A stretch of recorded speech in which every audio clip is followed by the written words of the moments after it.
చదివేవారికి, వినేవారికి ఈ కథ కల్పితం. చర్యలు కల్పితం. పాత్రలు కల్పితం. దేశం కల్పితం. దానికో పేరు కూడా లేదు. చదివేవారు, వినేవారు. మీ ఇష్టమొచ్చిన దేశంలో కథ జరగొచ్చు. కథకి ఓ స్థిరమైన కాలం లేదు.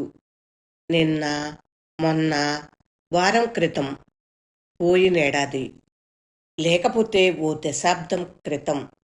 చదివేవారు, వినేవారు. మీ ఇష్టమొచ్చిన కాలంలో కథ జరగొచ్చు. మరి దీనికో స్థిరమైన ప్రదేశం లేదు.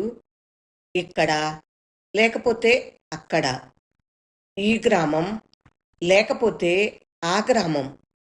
ఈ ప్రాంతం, లేకపోతే ఆ ప్రాంతం. చదివేవారు, వినేవారు. మీ ఇష్టమొచ్చిన చోట కథ జరగొచ్చు. మరి మళ్ళీ ఇది కాలాన్ని క్షణాలలో చూపదు. నిమిషాల్లో కానీ, గంటల్లో కానీ, రోజుల్లో కానీ చూపదు. చదివేవారు, వినేవారు ఏ ఘటనలనైనా మీ ఇష్టమొచ్చిన కాలంతో చూపండి. మరి అవునండి, నేను ఓ కథ చెబుతాను. ఒకానొక కాలంలో, పేరు లేని దేశంలో. మరి కథలు వింటారా? లేదా చూస్తారా?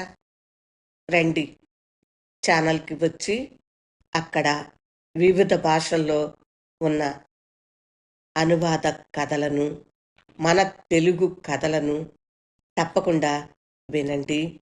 విని ఆనందించండి. మీ అభిప్రాయాలతో స్పందించండి. వింటారు కదూ! వనజ తాతినేని కథల ఛానల్‌కు విచ్చేయండి. ఎదురు చూస్తూ ఉంటాను. సాహిత్యం వలన హృదయం వికాసం చెందుతుంది.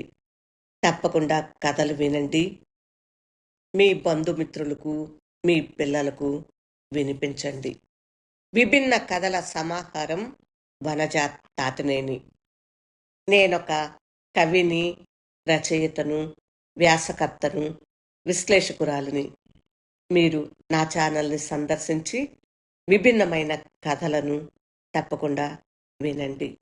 ఇది ఉబుసుపోక సృష్టించిన ఛానల్ కాదు. సాహిత్య ప్రయోజనంతో నిర్వహిస్తున్న ఛానల్. తప్పకుండా విచ్చేస్తారు కదూ! ఎదురు చూస్తూ ఉంటాను. నమస్తే. వనజ తాతినేని.